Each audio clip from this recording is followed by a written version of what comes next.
Come along for the ride. Welcome to the Solar Coaster, the wild ride to the solar industry told by the people living it every day. I'm Anna Covert. And I'm Alex Herrera. When most people think of the July 4th holiday, they think of fireworks, barbecues, and a long weekend. But this year, for solar developers across North America, July 4th represents a completely different kind of fuse burning down. It is a massive, high stakes regulatory deadline that is sending shockwaves through the entire clean energy sector. We are talking about millions of dollars in tax credits hanging in the balance, and the window to secure them is closing incredibly fast. If you are a developer, this is not just another date on the calendar. It is a defining moment for project survival. It really is. The solar industry has transitioned from a phase where developers simply looked for the cheapest possible solar modules on the global market to a highly complex, almost geopolitical game of chess. Today, a project's success is determined far more by how well you navigate tax policy, domestic content requirements, and supply chain compliance than by the upfront price of the hardware itself. If you do not have a bulletproof strategy for this upcoming deadline, the financial viability of your entire pipeline could literally go up in smoke. That is a stark way to put it, but it is completely accurate. The rules of the game have changed. It is no longer just about engineering and finding a sunny patch of land. It is about understanding the fine print of federal policy. And the first big hurdle everyone is scrambling over right now is the concept of safe harboring. For anyone who might not be deep in the weeds of utility scale solar finance, what exactly is safe harboring and why is this July deadline causing such a panic? To put it simply, safe harboring is a mechanism that allows developers to lock in the current highly favorable terms of the investment tax credit, or ITC, before new restrictions or step downs kick in. To qualify, you have to prove that construction on your project has officially begun before the deadline. Now, you do not actually have to have bulldozers on site moving dirt to prove this.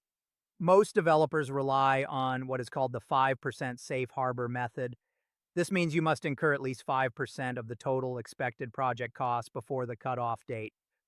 Typically, developers do this by purchasing the most expensive components up front, which are almost always the solar modules. Right, that makes sense. If you buy the panels early, you easily clear that 5% threshold. But I imagine it is not as simple as just writing a check and putting the panels in a warehouse somewhere, is it? There has to be a catch. There is a major catch, and it is all about timing and logistics. The IRS has very strict guidelines around this, specifically something called the 105-day presumption window. This rule is designed to prove that there is a direct, continuous relationship between when you pay for the equipment and when it actually gets delivered. If you pay for modules to meet your 5% safe harbor requirement, but those modules do not physically arrive within that 105-day window, the IRS might look at your project and say, sorry, that does not count as a continuous effort and your safe harbor status is disqualified. That sounds like a logistical nightmare. You are essentially playing a game of beat the clock where a single shipping delay or a port backup could cost you millions of dollars in tax equity. Exactly, and that is why we are seeing a massive shift in procurement strategies. Developers are realizing they cannot rely on long-distance, unpredictable international shipping lanes to meet these incredibly tight delivery windows. They are turning to domestic manufacturers who have localized inventory right here in North America. By sourcing modules that are already manufactured or stored domestically, you can virtually guarantee delivery within that critical window, neutralizing that massive regulatory risk. It is a complete shift from prioritizing the absolute lowest cost to prioritizing certainty and speed. It is like ordering a critical part online. You might save $20 buying it from an overseas seller, but if you absolutely need it by tomorrow morning to keep your business running, you are going to pay extra to buy it from the store down the street. But that brings us to the next big landmine on this playing field, which is the domestic content bonus. Under the Inflation Reduction Act, there's an extra 10% tax credit bonus if you use a certain percentage of domestically produced equipment. But I keep hearing that trying to hit a 100% domestic bill of materials is actually causing more harm than good for some developers. Why is that? This is where the math gets really interesting and frankly a bit counterintuitive. Many developers initially went into this thinking, great, let us go fully domestic, get that 10% bonus, and maximize our tax credits. But they quickly ran into a wall of economic reality. Sourcing a solar module where every single component, from the silicon wafer to the glass, the frame, and the junction box, is made in the United States carries an incredibly high premium. The supply chains for some of these subcomponents are still in their infancy domestically. So if you pay a massive premium to get a 100% domestic module, the extra cost of the hardware can easily wipe out the entire financial benefit of that 10% tax credit bonus. You end up spending more money to get the bonus than the bonus is actually worth. So it is a classic case of letting the tax tail wag the economic dog. You are chasing a subsidy but ruining the underlying project economics in the process. How are smart developers solving this puzzle without throwing away the bonus entirely? They are using a much more surgical, flexible approach. Instead of going all or nothing, they are looking at configurable bills of materials. This is a strategy where you work closely with a manufacturer to customize the module's components based on what makes the most economic sense. You only source the specific domestic components necessary to cross the exact percentage threshold required to qualify for the subsidy, and no more. You do not need a completely domestic module to qualify, you just need to hit the target percentage. By strategically choosing which parts are domestic and which are imported, you minimize the premium while still unlocking the tax bonus. That is incredibly smart. It is almost like building a custom menu. You do not buy the most expensive pre-made meal. You just add the specific high-value ingredients you need to get the exact flavor profile and price point you want. That is a perfect analogy, and some of the more advanced procurement teams are taking this a step further through a concept called portfolio blending. Instead of trying to make every single project in their pipeline qualify for the domestic content bonus, they mix and match. They might deploy high domestic content modules on a few key projects where the economics align perfectly, and then use lower cost imported modules on other projects in their pipeline. When you aggregate the costs and the tax credits across the entire portfolio, the blended average gives you the absolute best return on investment. It is all about optimization, not perfection. It really highlights how sophisticated this industry has become. You have to be as much of a financial engineer as you are a solar engineer, but even if you get the math right on your domestic content, there is another regulatory monster hiding in the closet, and that is supply chain traceability and the restrictions around foreign entities of concern, or FEOC. This sounds incredibly bureaucratic, but I understand it has become an absolute deal breaker for project financing.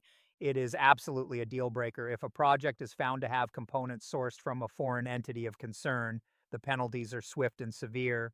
You can lose your tax eligibility entirely, and in some cases, you face massive legal and financial liabilities.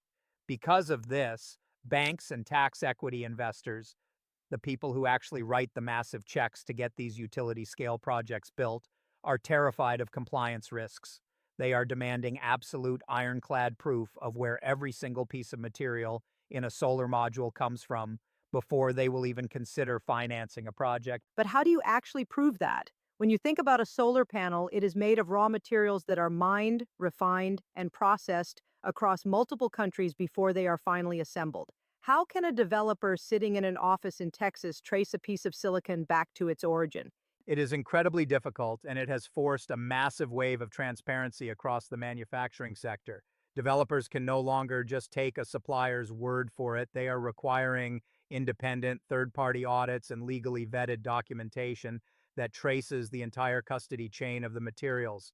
This is where domestic partnerships are becoming a massive competitive advantage for certain manufacturers.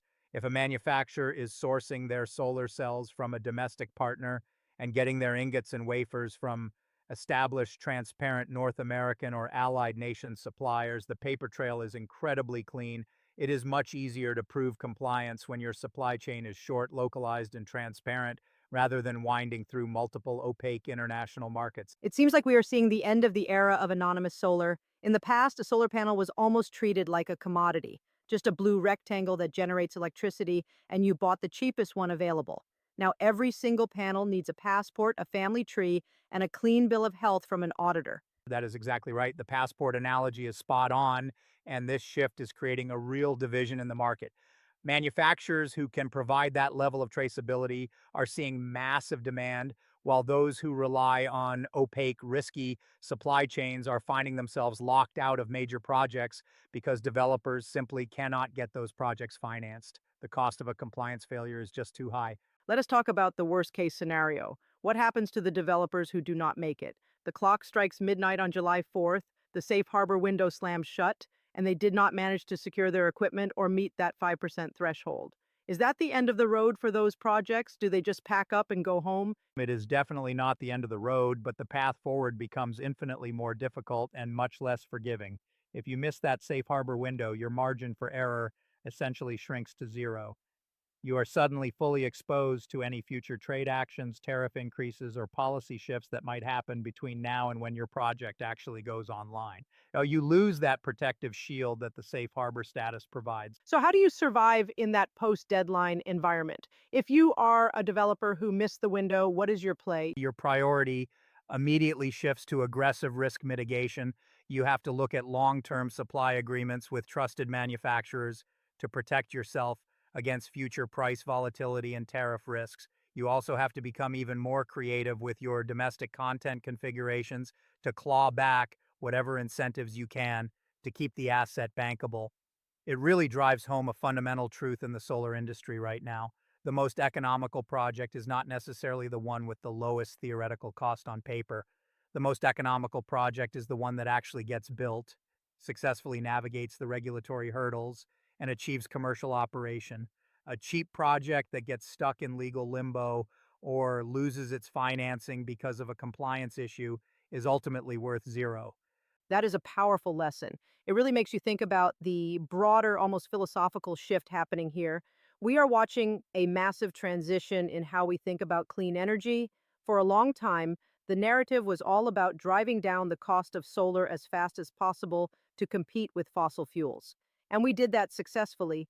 But now we are realizing that cheap energy cannot come at the cost of national security, supply chain vulnerability, or ethical sourcing. We are willing to pay a premium for resilience, transparency, and domestic self-reliance. It is a maturing of the industry. We are moving from a Wild West growth phase to a highly structured strategic infrastructure phase.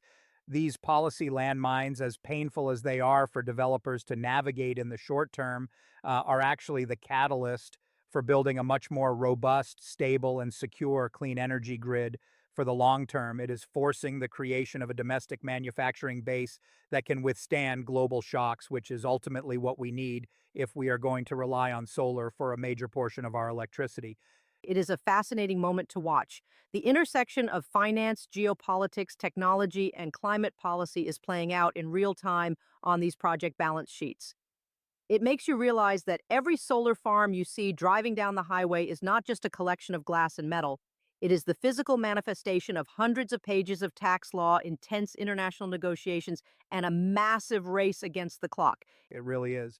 The next time you see a solar array, remember that someone had to solve a massive multi-million-dollar puzzle just to get those panels in the ground. And the developers who are mastering that puzzle right now are the ones who are going to shape the energy landscape for the next 50 years. Well, for all the developers out there racing toward the July 4th deadline, we wish you a smooth delivery and a very clean audit trail. To our listeners, thank you for joining us on this deep dive into the complex world of solar policy. Next time you see those holiday fireworks, you will know there is an even bigger show happening behind the scenes in the clean energy sector. Until next time, keep looking up and keep watching the grid. I want a solar coaster. Come along for the ride. This episode of The Solar Coaster is narrated using AI-generated technology, representing Anna Covert and Alex Herrera. The material presented is aggregated from publicly available solar industry news sources. All commentary reflects reported industry developments and does not constitute personal opinions, investment advice, or endorsements by the hosts or Solar producers. Coaster is proudly sponsored by Sun Energy Today, redefining what solar means for business and infrastructure. We engineer and deliver large-scale clean energy solutions, from megawatt solar farms to advanced graphene storage, designed for resilience, performance, and measurable return. Sun Energy Today, built to power what's next. Learn more at sunenergytoday.com.